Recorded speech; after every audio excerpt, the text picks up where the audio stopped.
छात्रों good morning. आज हम कक्षा 8 में आपको तीसरा अध्याय जिसका नाम है संश्लेषित रेशे, इसका अध्ययन करा रहे हैं।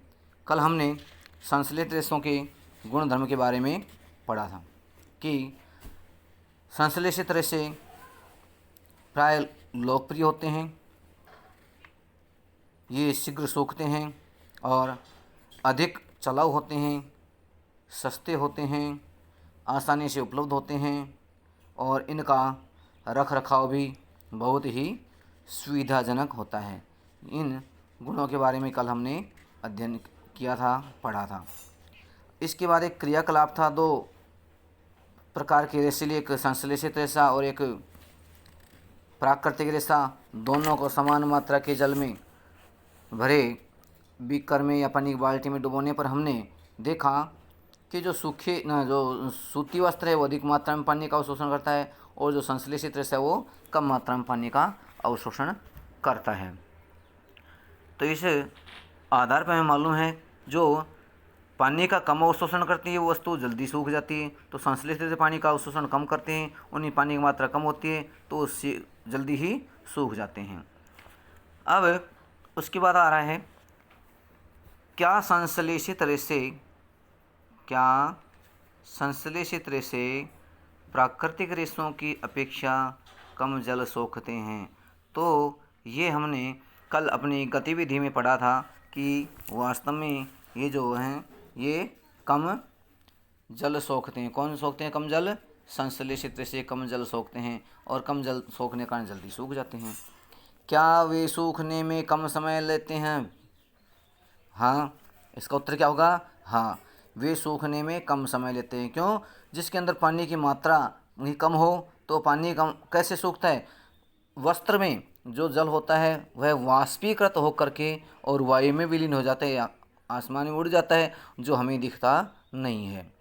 जैसे हम वस्त्र को किसी तार पे या किसी रस्सी पर लटकाते हैं, लटकाने के पश्चात हम देखते हैं उसके संपर्क में जब आती है तो उसमें जो जल होता है वो वाष्पीकृत होकर के वायु में विलीन होता रहता है। तो इस प्रकार उसमें कम मात्रा होती है तो जल्दी सूख जाता है, जिसमें पानी की मात्रा अधिक होती है वो देर से सूखता है। क्या यह क्रियाकलाप आपको संश्लेषित कपड़ों के गुणधर्मों के बारे में क्या बतलाता है? तो यह क्रियाकलाप हमें संश्लेषित रेशों के गुणधर्मों के बारे में यह बताता है कि संश्लेषित रेशे जल कम सोखते हैं और ये जल्दी ही सूख जाते हैं। इस गुण के बारे में यह क्रियाकलाप हमें जानकारी देता है। आगे आ रहा है, आगे अपने माता पिता से इन कपड़ों के प्राकृतिक रेशों की तुलना में चिर स्थायी होता है, जो लंबे समय तक स्थायी रहे। वो चिर माने लंबे समय, चिरकाल तक। चिरकाल क्या हो गया? लंबे समय तक स्थायी, तो जो हमारे काम में आ सके, जिसका टिकाऊपन, अधिक समय तक हम उनका उपयोग ले सके। टिकाऊ कहते हैं जो अधिक समय तक उपयोग में लाया जा सके, टिकाऊपन होता है उसमें। मूल्य ने कीमत, उसका कीमत क्या है और रखरखाव के विषय में जानकारी प्राप्त कीजिए। तो इसके बारे में हम आपको बता रहे हैं कि प्राकृतिक रेशे की तुलना में या जो आपका संश्लेषित है, इन कपड़ों के प्राकृतिक रेशों की तुलना में चिर स्थायी मूल्य और रखरखाव के विषय में जानकारी प्राप्त करते हैं। तो इनके बारे में हमने कल ही जानकारी प्राप्त कर ली थी कि ये अधिक चलाऊ होते हैं और कम महंगे यानी सस्ते होते हैं और आसानी से उपलब्ध हो जाते हैं और इनका रख रखाव भी बहुत सुविधापूर्वक या आसानीपूर्वक किया जा सकता है। अब इसके पश्चात अगला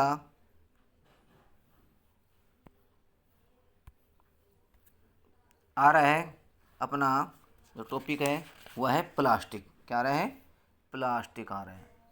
ये प्लास्टिक के बारे में आप देखिए कि प्लास्टिक क्या है।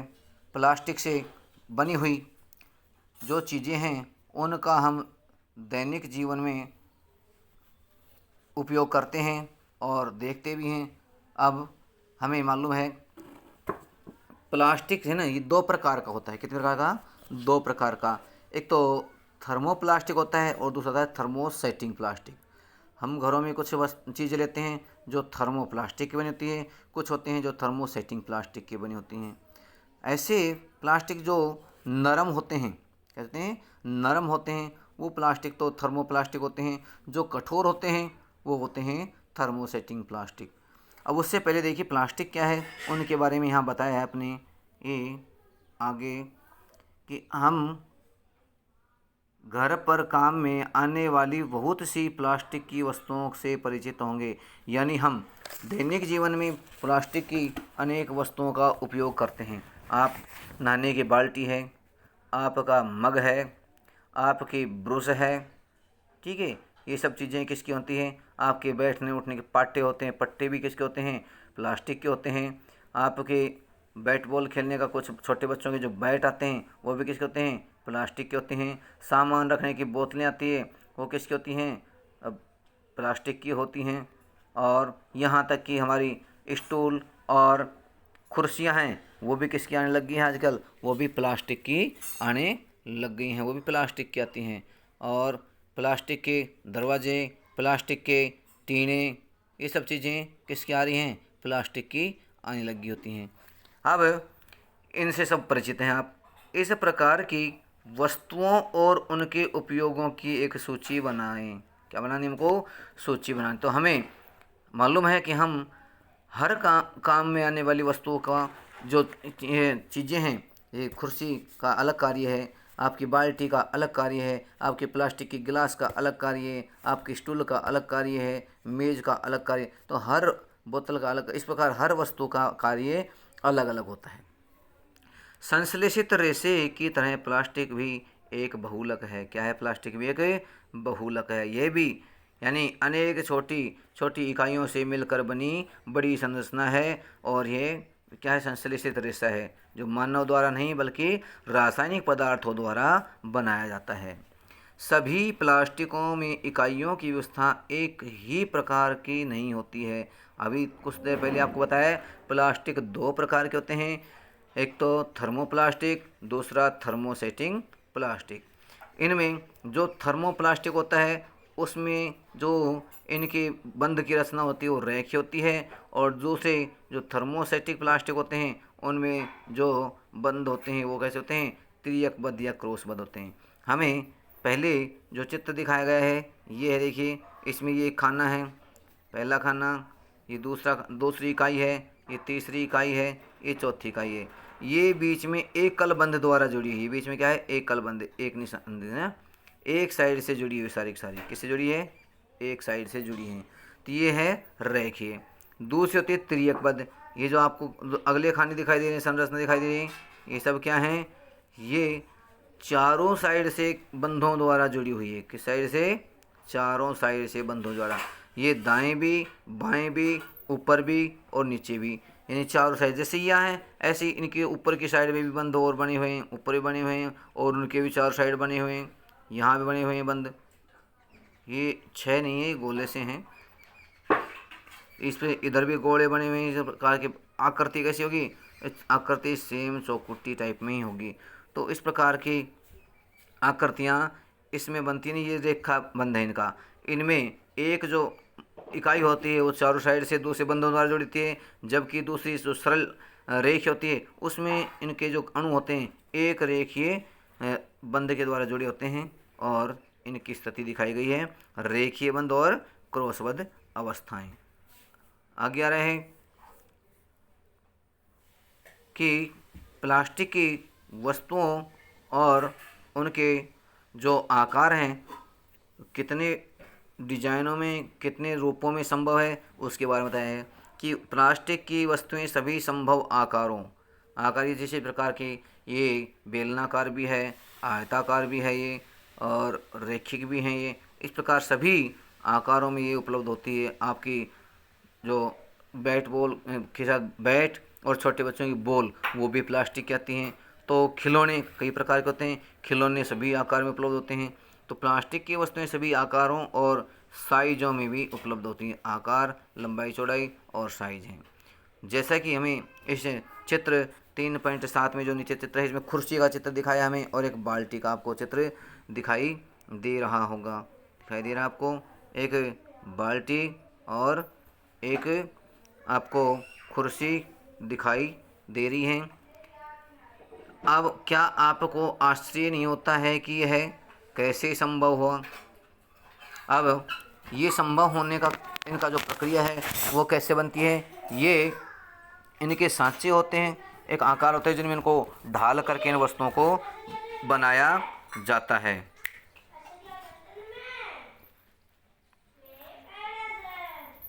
और प्लास्टिक है ना, यह है कि प्लास्टिक आसानी से सांचों में ढाला जा सकता है। किस में ढाला सकता है? सांचों में ढाला जा सकता है। अर्थात इसे कोई भी आकार दिया जा सकता है, किसी भी हम आकार में बना सकते हैं। गोल भी बना सकते हैं इनको हम, यानी आपके जैसे बच्चों की गेंद होती है उस गोल में, और बैट के रूप में हो सकता है। आपके दूसरे डिब्बे हैं उनके रूप में इसको ढाला जा सकता है, और टीनों के रूप में इनको ढाला जा सकता है। यानी हर प्रकार के रूप में इनको ढाला जा सकता है। प्लास्टिक का पुनः चक्रण हो सकता है। पुनः चक्रण का मतलब होता है हम उसको एक बार काम में ले लें तो उसको बार बार दोबारा भी काम में लिया जा सकता है। ये क्या कहलाता है? ये कहलाता है पुनः चक्रण कहलाता है। इसे रंगा भी जा सकता है। अब अच्छा, इन्हें प्रयुक्त पुनः दोबारा से प्रयुक्त में उपयोग में लिया जा सकता है। इसे रंगा भी और पिघलाया जा सकता है। हम देखते हैं कि प्लास्टिक की जो बाल्टियां हैं दैनिक जीवन घरों में वो अलग अलग रंग की होती हैं, कोई किसी कलर की, कोई किसी। हमारे जो हम छातों पर टंकियां रखते हैं पानी की, वो भी आप देखते हैं वो भी बहुत से रंगों में होती हैं, और उनके तो 3-3 4-4 परतें होती हैं जिनमें पानी रखा जाता है और छतों पर रखी रहती है। इनमें कलर अलग अलग होते हैं, सफ़ेद कलर है, काला कलर भी है, और लाल कलर भी है, पीला कलर भी होता है।